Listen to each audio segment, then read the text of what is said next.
Durante a Segunda Guerra Mundial, cerca de 11 milhões de pessoas foram executadas em campos de concentração.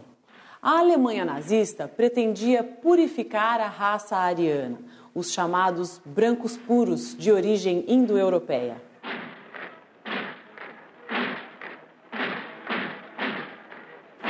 Em nome desse ideal, Hitler eliminou os que achava impuros: ciganos, homossexuais, opositores políticos, pessoas com deficiências e, sobretudo, judeus. O nazismo criou campos de concentração como meio para praticar a seleção genética e controlar a reprodução. Foi assim que Hitler usou da eugenia para perseguir e exterminar judeus, como sua principal bandeira.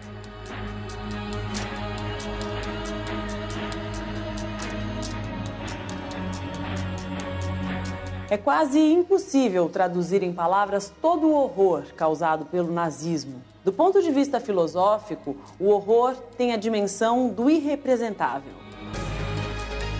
Se a gente pensa que esse acontecimento histórico, o Holocausto, ele é um acontecimento inimaginável no sentido da sua singularidade, ou seja, foi a primeira vez na história da humanidade que um Estado de direito, ele usou uma máquina racional para promover o extermínio, né? O extermínio foi racionalizado. A lógica do extermínio é a própria lógica da produção capitalista. Então, essa é uma experiência muito radical, muito singular. Alguns teóricos, alguns filósofos vão defender que ele é irrepresentável, inominável, em função do seu caráter excessivo. Portanto, ele não pode ser simbolizado ou representado pela linguagem e pela estrutura da gramática de que a gente dispõe. Após o final da Segunda Guerra, entre 1945 e 1946, foi estabelecido um tribunal militar internacional para julgar o alto escalão nazista por crimes de guerra e contra a humanidade. O Tribunal de Nuremberg, como ficou conhecido na história, trabalhou 315 dias e levantou evidências suficientes para a condenação dos réus. No decorrer do tempo, outros tribunais também condenaram mais nazistas. Mas alguns questionamentos perduram até hoje. Por que os horrores nazistas tiveram pessoas comuns como cúmplices? Como praticar o mal tornou-se algo trivial e sem importância?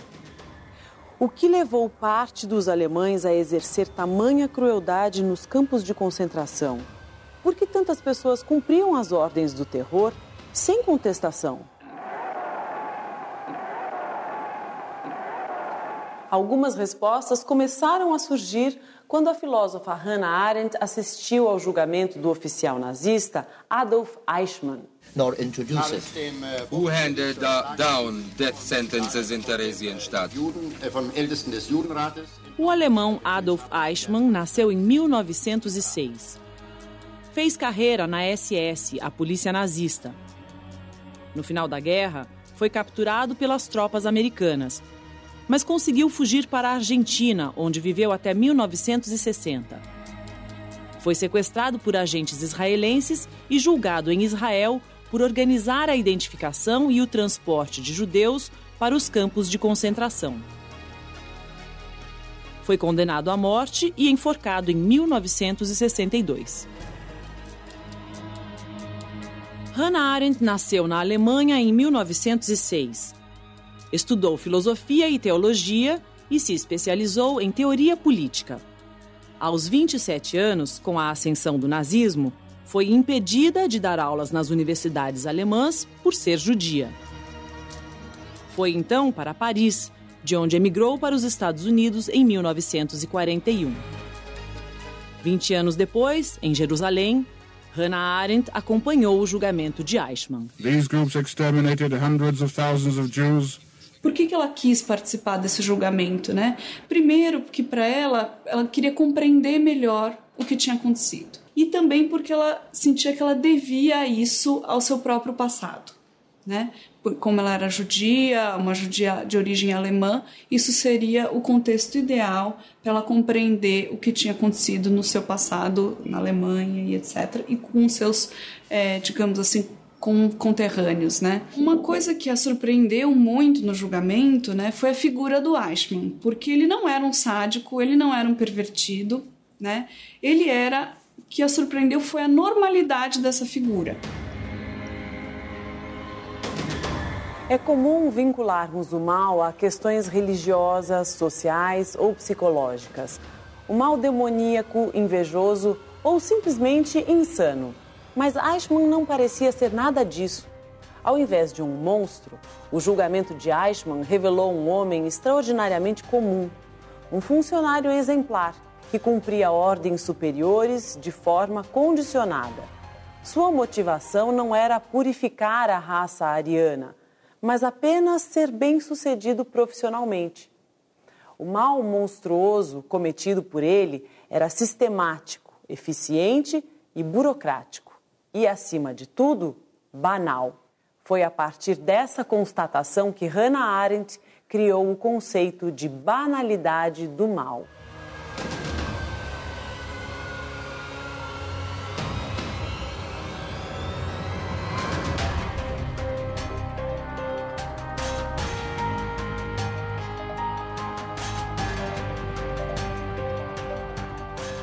Esse conceito de banalidade do mal, o que ele era?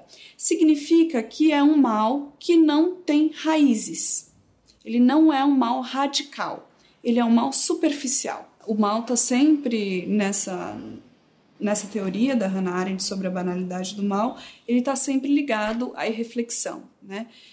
Vale dizer que não é uma ligação com a burrice, assim, estupidez, não é isso. É simplesmente a irreflexão, não parar para pensar algo. Se você está num ambiente que não te dá uma ordem para matar alguém, você não precisa se preocupar, né? Só que no momento que você está num ambiente que esses são os valores dominantes da sociedade, aí isso se torna extremamente perigoso, porque eu nunca vou desafiar esses valores. A reportagem de Hannah Arendt sobre o julgamento de Eichmann foi publicada em 5 edições da revista New Yorker entre fevereiro e março de 1963. No mesmo ano, foi editada uma versão em livro. A obra causou polêmica e sua autora chegou a ser acusada de considerar Eichmann inocente, por julgar que ele era apenas um funcionário cumpridor de ordens. Então quer dizer que a banalidade do mal está em todos, né? Porque ela é banal. E daí esse foi um outro equívoco que ela teve que depois contrapor, né? Dizendo, não é bem isso. Significa que existem muitas pessoas que realmente, por conta dessa reflexão, por conta dessa superficialidade, estão mais inclinadas a cometer esse tipo de mal. O conceito de banalidade do mal vai além da compreensão dos atos de Eichmann e dos acontecimentos na Alemanha nazista.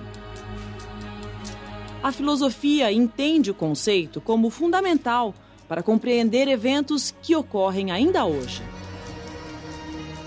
A condição nos hospitais, eu não atendo porque eu não tenho médico. Condições nas escolas da violência na escola, os meninos brigando e as pessoas ao redor justificando assim, mas aquele que provocou ele mesmo tem que apanhar, daqueles adolescentes que foram amarrados em poste porque roubaram celulares e a população foi para um linchamento. Isso também diz de uma incapacidade da reflexão. Porque tem um evento, tem um mal ali, assim, ele tem um roubo. No entanto, quando eu justifico que pelo roubo dele eu posso cometer outro crime, eu posso promover um linchamento, o que eu estou deixando claro é que o outro não tem a mesma condição de humanidade, ele é só um objeto. Toda tentativa de justificativa que se dá por uma causalidade leva por uma incapacidade de reflexão, que é não conseguir pensar o que isto está provocando no outro. Quando eu escapo disso, porque de fato é muito mais complexo parar e pensar todas as consequências e se ver nessa história, eu viro um burocrata, eu viro um Eichmann. Será que aprendemos alguma coisa com o Holocausto? Em determinadas circunstâncias, o ser humano ainda seria capaz de praticar horrores? Afinal de contas, populações inteiras ainda vivem sob o totalitarismo que movimenta a crueldade com suas engrenagens políticas e burocráticas. O conceito da banalidade do mal de Hannah Arendt ficou na história como um alerta à humanidade. Cabe a nós aceitar ou não esse alerta.